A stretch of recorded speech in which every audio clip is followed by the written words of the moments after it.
Assalamualaikum warahmatullahi wabarakatuh. Jumpa lagi dengan Kang Bohel ya. Oke, di sini saya mau coba review sinyal ya teman-teman ya. Dimana tadi di sini, nah yang pertama muncul ini ya, Audio Japan Yen M15 buy. Tadi munculnya di pagi hari di sini teman-teman ya. Kita tandai di sini. Nah ini ya. Dia muncul sinyal di sini, di CSAK buy sini ya. Nah, kemudian kalau kita analisa multi time frame, kita lihat di H1, di H1 di sini. Kalau saya biasa kebanyakan ngambilnya entry-nya di mid BB di sini.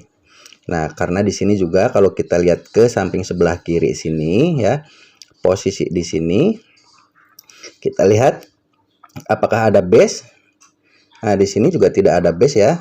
Kemudian kalau kita lihat di M15, nah di M15 ada base ya, di M15 di sini ada base. Perhatikan base ini teman-teman. Oke, nah ini ya.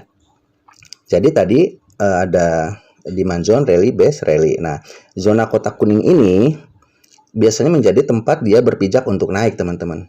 Jadi tadi yang entry di sini ini masih aman teman-teman. Buy di sini, kemudian sekarang udah sampai TP3. Nah, di sini ya.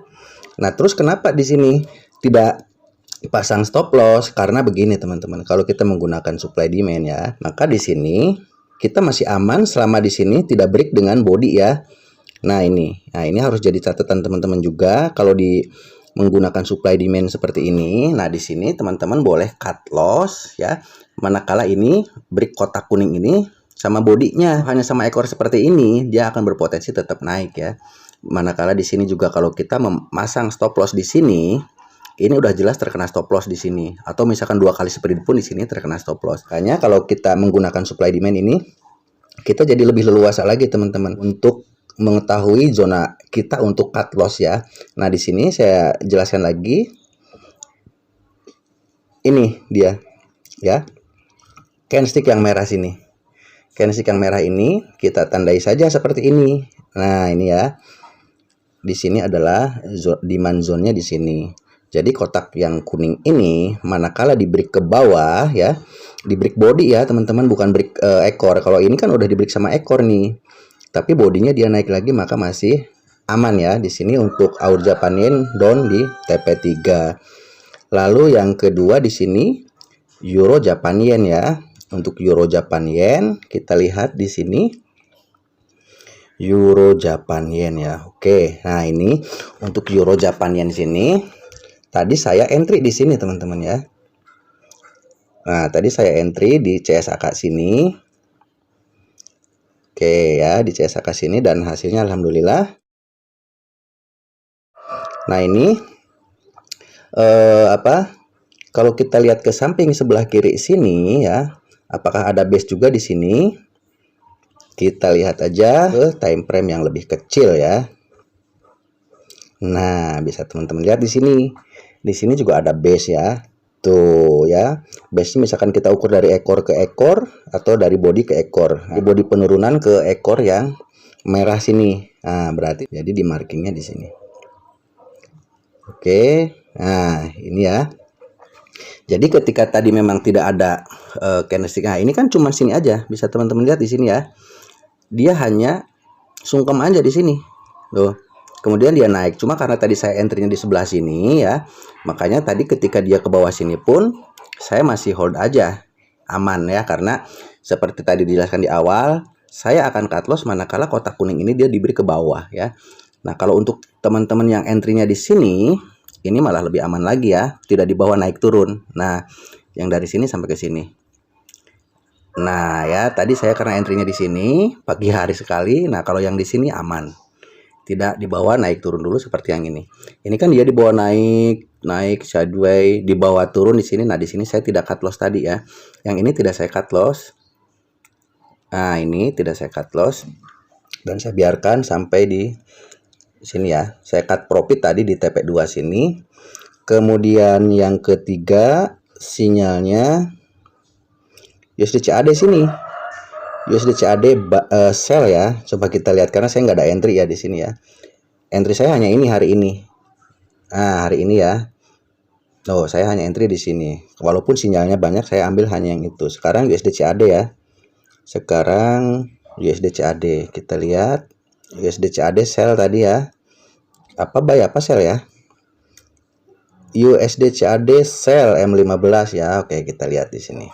Kenapa muncul sinyal sell di M15? Nah, tadi dia muncul sinyal sell di sini, teman-teman. Pagi hari sekali ya. Pagi hari sekali di sini di jam open market kayaknya. Kita lihat jamnya. Iya, jam 5 teman-teman ya, tuh. Jam 5 pagi hari tadi, jam 5 WIB, jam 5.15 di sini ada sinyal, cuma memang sayanya juga tidak ambil karena memang belum bangun juga ya. Terus kalau kita analisa juga di sini, kita lihat di H1. Oke, di H1 sini posisi dalam keadaan, nah ini lihat teman-teman ya. Posisi MA50 90 dalam keadaan uptrend. Nah, di sini saya tidak akan mencari setup sell ya. Saya akan mencarinya setup buy. Makanya di sini kalaupun tadi pagi saya masuk di sini, saya akan loss karena ini lagi posisi uptrend. Berbeda dengan yang tadi. Euro Japan Yen. Perhatikan Euro Japan Yen ya. Nah, nih saya hapus lagi. Nah, ini Euro Japan Yen MA50 90 dalam keadaan uptrend ya. MA50 90 dalam keadaan uptrend, kemudian H4 juga terlihat jelas di sini dalam keadaan uptrend ya. Apalagi di sini boleh perhatikan teman-teman ya. Perhatikan di sini H4 ini dalam posisi ekstrim ya. Dalam posisi ekstrim H4 itu biasanya menjadi reentry dari daily. Kita lihat aja daily-nya. Nah, ya.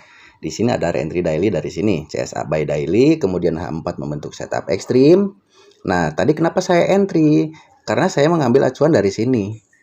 CSAK buy sini ya, walaupun ini kurang sedikit CSAK-nya karena dia bereaksi turun sampai ke bawah sini.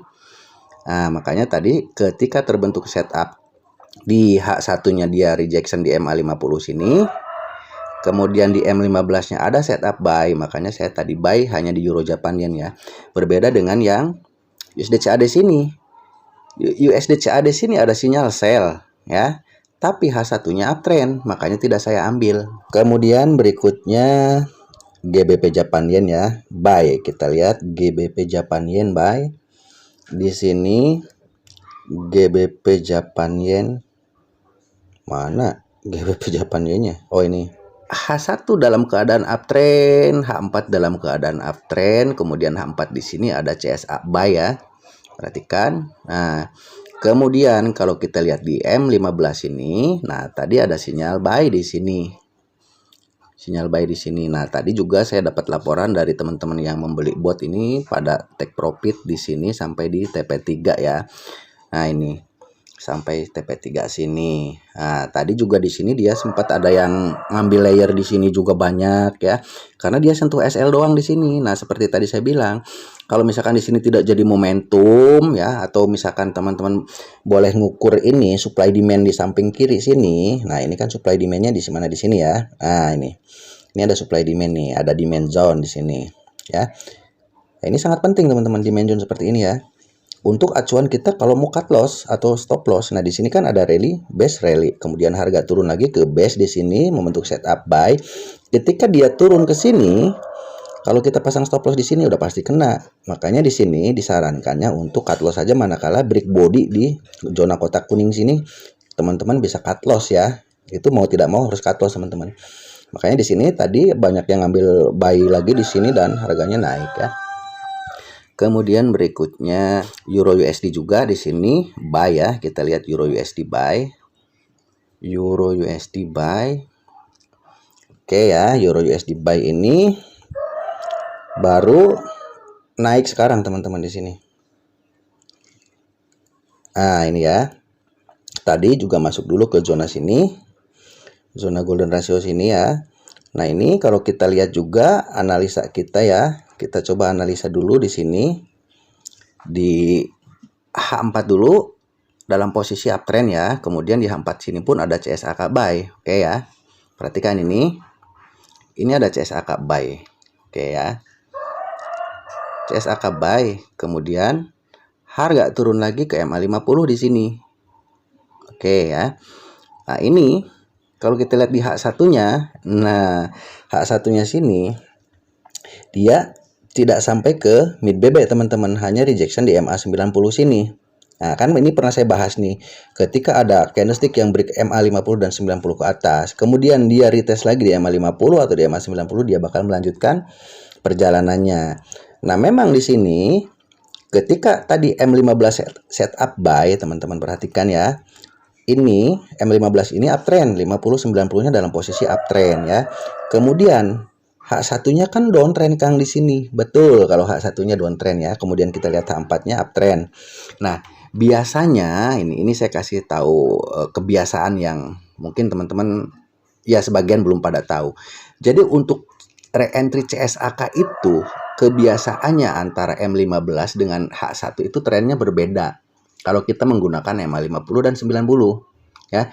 Ketika MA50 90 di M15 dia uptrend, kemudian di H1 dia downtrend ya, 50-90-nya di sini downtrend, dan di H4-nya itu pasti biasanya re-entry dari CSAK. Nah, ini ya. Ini sudah sering saya jelaskan juga di video-video sebelumnya. Jadi di sini memang tidak saya ambil ya, di sini tidak saya ambil, saya hanya mengambil yang ini saja tadi, dan ketika sudah down gini saya sudah berhenti ya. Kemudian kita lihat lagi sinyal satunya lagi di sini Euro CHF ya. Euro CHF sell. Kita lihat dulu Euro CHF di sini. Euro CHF sell ya. Oke, nah di sini. Kita lihat dulu M15. Oke, M15 dalam keadaan downtrend sini ya. Nah, di sini memang juga belum ada konfirmasi sell karena belum ada CSAK sell di sini teman-teman. Jadi di sini belum ada entry ya, karena setiap konfirmasi itu saya selalu break 50 jadi CSAK. Nah, di sini kan sell ya M15, kita lihat di H1. H1-nya betul dalam keadaan downtrend ya. Tapi di sini tidak ada re-entry apa-apa teman-teman. Kang, ini kan ada re-entry dari sini, momentum. Ini ini gap teman-teman ya, di sini harusnya kan di sini open marketnya. Nah, kalau momentumnya dari gap atau CSAK-nya dari gap nggak pernah saya ambil. Nah, kalau dari CSAK mungkin sudah terjadi di sini. Nah, ini kan ini CSAK sell dan harga sudah membuat re-entry-nya di sini. Nah, itu ya. Makanya untuk Euro CHF sini saya tidak ambil. Saya tidak ambil entry di sini karena memang rules dari botnya tidak masuk ya. Oke, jadi sinyal yang hari ini AUD Japan Yen tadi TP3 ya, kemudian Euro Japan Yen TP3, kemudian USD CAD di sini kita lihat USD CAD. Oh, tidak entry ya USD CAD karena bertentangan time frame-nya. Kemudian GBP Japan Yen juga TP3 ya. Kemudian Euro USD lagi running sekarang. Euro USD. Nah, ini ya, Euro USD lagi running, cuman saya memang tidak entry. Dan satunya lagi Euro CHF di sini, saya juga tidak entry, teman-teman. Jadi yang terkena TP yang ini 1, 2, 3 ya. Yang ini TP3 semua dan Euro USD sekarang lagi running. Untuk ini sama ini tidak masuk ya, USD CAD sama Euro CHF. Jadi dari sinyal ini semuanya tidak bisa diambil, teman-teman. Ada yang bisa diambil dan ada yang tidak bisa diambil sama sekali. Nah, itu ya. Oke, itu aja teman-teman. Semoga bermanfaat. Wassalamualaikum warahmatullahi wabarakatuh.